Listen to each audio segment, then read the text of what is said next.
دلوقتي أنت عايز تزوّد أرباحك على منصة اليوتيوب، وعايز الأرباح بدل ما مثلًا بييجي لك دولار، ييجي لك $1000، $500، $400.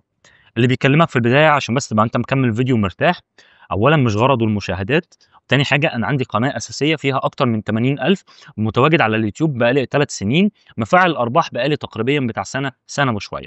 تمام؟ فمن الآخر المعلومات اللي هاقولها لك دي لو أنت عملت بيها هتزوّد الأرباح بتاعتك كويس جدًا. أول معلومة هاقولها لك ببساطة شديدة، يُفضّل لو أنت لسه ما عملتش قناتك على اليوتيوب أو لسه ما عملتش قناة على اليوتيوب وتقدر تقدّم محتوى بالإنجليزي على طول، في الفور قدّم محتوى بالإنجليزي، وده لسبب بسيط جدًا، المحتوى بالإنجليزي بيوصل للأجانب، يعني أنت دلوقتي لو بتتكلم بلغة إنجليزية في الفيديو، يوتيوب بيبعت الفيديو ده لأمريكا، لأستراليا، لفرنسا، لإيطاليا، لكندا، لإنجلترا. الدول دي الRPM بتاعها عالي جدًا، يعني ممكن في ال1000 مشاهدة تاخد قصادها من 2000 أو 1000 جنيه أو 1500 جنيه أو 3000 جنيه أو 4000 جنيه، بينما ال1000 مشاهدة في المحتوى العربي سعرها قليل جدًا، 50 جنيه اللي هو $1 ساعات $2 ما بيتخطاش الرقم ده، ده لو أنت اللي هو الRPM عندك عالي أوي، تمام؟ دي حاجة. الحاجة التانية أنت مثلًا لو جيت تتفرج دلوقتي على لفيديوهات مستر بيست، أكيد كلنا نسمع عن اليوتيوبر ده، أكيد كلنا عارفينه. أولًا غير إن هو محتواه قوي جدًا وجميل جدًا، بس أغلب مشاهدينه إن ما كانش 95% منهم مش من العرب، من الأجانب.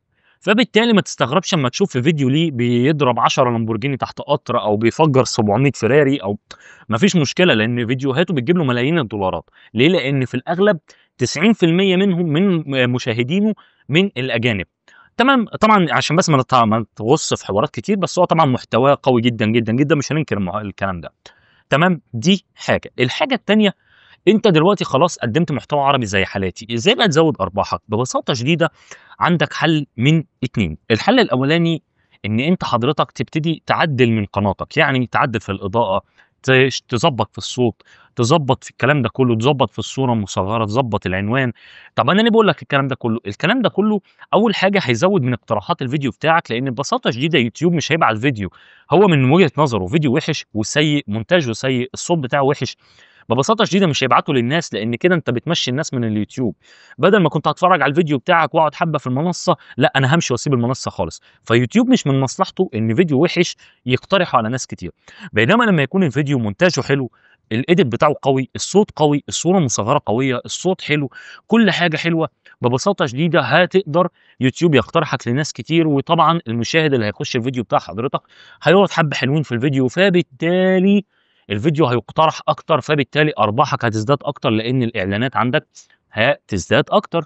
تمام. طب يا محمد أنا مش مفعّل ربح، فبالتالي أنا قُلت لك أهو، لو أنت مش مفعّل ربح وتقدر تقدّم محتوى باللغة الإنجليزية، هتبقى عملت أحسن استثمار في حياتك كلّها.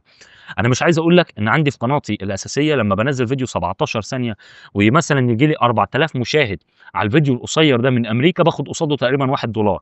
طبعًا النسبة مش ثابتة، ممكن آخد أزيد، ممكن آخد أقل، ولكن أنا باقول لك إن أنت تخيّل من 4000 مشاهدة بس على فيديو قصير، طبعًا أنت ممكن تقول 4000 ده كتير جدًا، لأ ولا كتير ولا حاجة، ده أنت النهارده لو رفعت فيديو قصير وجاب لك 100,000 ما تفرحش، ده ولا حاجة أساسًا، تمام؟ بس أنت لو تقدر تقدّم محتوى بالإنجليزي اجري على طول على كده، يعني ربنا بجد يعني والله العظيم يبقى أنت فعلًا ربنا هيبارك لك أوي فيه، ولكن أنت خلاص بتقدّم محتوى عربي يبقى لازم تهتم بالجودة، ثم الجودة، ثم الجودة، تمام؟ دي حاجة. الحاجة التانية بقى والأهم من كل ده ببساطة شديدة حضرتك إنك تستمر. طبعًا في بداية تحقيقك للربح أو في بداية قناتك طبعًا الدنيا مش حلوة، زي ما أنت مش شايف القناة الجديدة دي 38 مشترك وفيديوهات ما بتجيبش 100 مشاهدة و200 مشاهدة، بس أنا باكلمك لأن أنا عندي قناة أساسية وفيها مشتركين كتار اللهم لك الحمد، فعارف أنا باقول لك إيه ببساطة شديدة.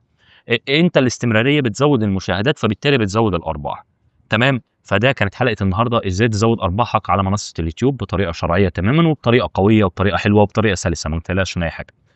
ما تنساش بقى تعمل اشتراك وتعمل لايك. سلام عليكم، باي باي.